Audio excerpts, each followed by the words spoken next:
Okay, so let's take it writing the vertex form of f of x based on g of x. Okay, already I can see it's narrow here. So we're obviously going to have an a value greater than 1. It's going to be positive. So let's figure this all out mathematically. So we start with g of x is equal to a times x minus h, quantity squared, plus k. So let's find the vertex. We go to our vertex of our g of x line, which is right here, and that is negative 5 and 4. All right, so then let's plug in negative 5 and 4. This is going to be h, this is going to be k. So we're going to plug in negative 5 and then 4 here.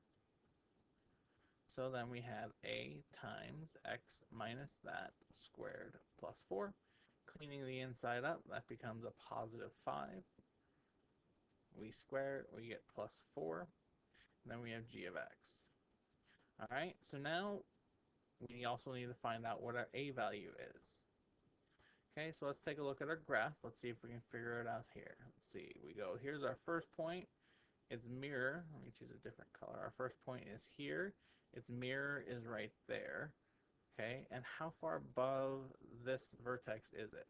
And we see that it is 3 above. So I'm going to say that a equals 3. But let's just double check. Let's do it mathematically so we can show that we are right. So I'm going to take this point, negative 6 and then 7. I'm going to plug it in for x and then g of x.